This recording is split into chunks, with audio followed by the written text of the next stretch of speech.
Welcome friends, myself Shaptapurni from BioLive. Hope all of you are doing very well. So today I am going to teach you about a very important topic of species diversity that is known as Simpson's index. Okay, there are three different types of Simpson's index and you people generally get confused between these three different types of Simpson's index. Okay, so today we will try to make it crystal clear what are the basic difference between these three types of Simpson's index. Okay, so what is the first type? The first type is simply Simpson's index or Simpson's dominance index. Okay, so the first one is Simpson's dominance index, which is represented as capital D, D for dominance. So this index is based on the concept of dominance. Okay, so why is it called the concept of dominance? Because it measures the probability that two individuals randomly selected from a sample or community will belong to the same species. Okay, so what is the concept of dominance here? See, they are stating that if you pick up two individuals randomly from a community, there will be probability that they will be from the same species. So when this condition may appear, when the two selected samples can be from the same species, obviously when there will be higher percentage of a particular species, that means there will be a dominant species, then only the two individuals randomly selected can be from that dominant species or from the same species. Okay, that is why this concept is known as concept of dominance. So this concept can be there is a formula for dominance. The D is indicating the dominance value, D equal to summation of Ni by N whole square, or another modified formula is summation of Ni into Ni minus 1 divided by N in capital N into capital N minus 1, where Ni indicates the number of individuals of species I or any species, whereas capital N indicates the total number of individuals of all the species present in the community. Okay, now coming to the range of this D or dominance index. The dominance index have a range from 0 to 1. Okay, and remember that 0 has the highest diversity. That is why I have drawn this arrow like this. Okay, 0 has the highest diversity, where 1 has the lowest diversity. So the diversity is decreasing from 0 to 1. Why? We will see that. See, when the value of D is 1, that means obviously Ni equal to N, then only the D can be 1. That means there is only one species present and that is dominant. So D equal to 1 indicates maximum dominance, that is only one species is present, as because small n equal to capital N. So whenever there is only one species present in a community, there will be no diversity. Okay, so maximum dominance relates with lesser diversity or no diversity. Okay, next, when the D will be 0, obviously when n small n will not be equal to capital N. So D will be 0, that means there is no dominant species, there is no dominant component. Okay, so there is no dominant species, that means all the species are equally abundant in the community. There is the maximum evenness. Okay, and we know that there are two important points for diversity. Those are species richness and species evenness. Whenever these two things increases, species diversity also increases. So whenever there is maximum evenness, there will be maximum or infinite diversity. Okay, so here no dominant species or no dominance component correlates with maximum diversity. So from this we can easily say that dominance is inversely proportional to the diversity. Whenever dominance is highest, that means D equal to 1, there is no diversity. And whenever dominance is lowest, that is D equal to 0, there is maximum diversity. So dominance and diversity are inversely proportional. Okay, so now let's take a look on an example and see these things. Okay, so here two communities are given. See here, community 1 has 3 species A, B, C. A has a number of 95 individuals, B have 3 individuals, C have 2 individuals, and total number of all the individuals equal to capital N equal to 100. And now n into n minus 1 becomes this, and summation of n into n minus 1 is this. So to find out the dominance index D1, dominance index for the community 1, we need these two things, summation of n into n minus 1 divided by capital N into n minus 1, and the value comes 0.9. What does this value means? This value means that there is 90% probability of picking up two individuals of same species or dominant species A while random sampling from a community. So see here, before doing anything, from this column you can easily say that species A is dominant over species B and C, because the number of individuals is much more higher for species A. So obviously here is a dominance component. Okay, so if you try to pick up any two individuals from this community, there will be higher chance that those two individuals will be from the species A or from the same species. Okay, here the dominant species A. So that is why, see here, the dominance component is very high near the 1, that is 0.9. So there is 90% probability of picking up two individuals of the same species or the dominant species A while random sampling from the community. Okay, so higher dominance of species A over other species can be seen here, which indicates less evenness.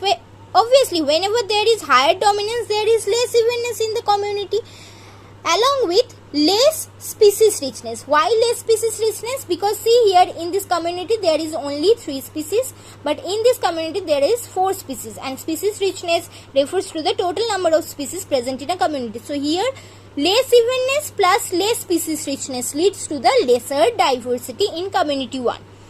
Now coming to the community 2. So see here, in the community 2 you can see that there are 4 different species, and all of them have same number of individuals, 25, 25, 25, 25, and have a total number of individual of 100. So their dominance index, Simpson's dominant index D2 becomes 0.24.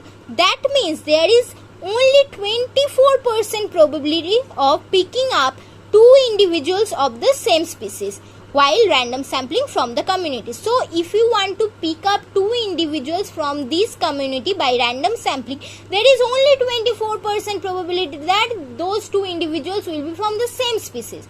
Okay, so that means there is a lack in dominance component. Rather, the species are more evenly distributed in this community. Okay, because there is no dominant species. See here, all the species have same number of individuals, so none is dominant here, so they are equally or evenly distributed in the community. So evenness is maximum, so obviously, and along with that the species richness is also higher than the community one. So as the species richness or capital S is also higher, and also the species evenness is higher as there is no dominant species, so these two indicates that there will be higher diversity. Okay, so that is how from dominance index, by calculating the dominance index, you can compare 2 communities and say which one is more diverse and which one is less diverse. Okay, so now let's take a look on the second Simpson's index, that is known as the Simpson's diversity index. Why is it called diversity? We will see that.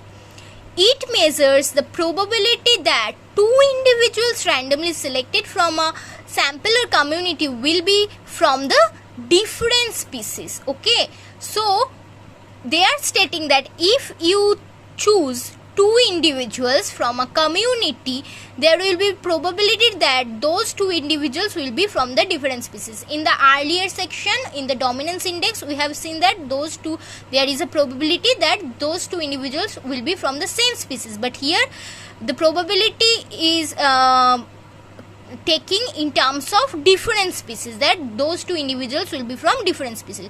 So obviously whenever there is a term different, that means there is diversity. Whenever there will be diversity in the community, then only the community will be diverse, then only we can say that there will be higher chance or higher probability of picking up two individual samples of different species. Okay, so that is why this index is known as diversity index, and it is represented as 1 minus d. See here, 1 minus d. And what will be its range? Its range is similar to the dominance index from 0 to 1, but here the arrow is on the opposite side. It means that 0, when the value is 0, it has lowest diversity. When the value is 1, it has highest diversity. So diversity is increasing from 0 to 1.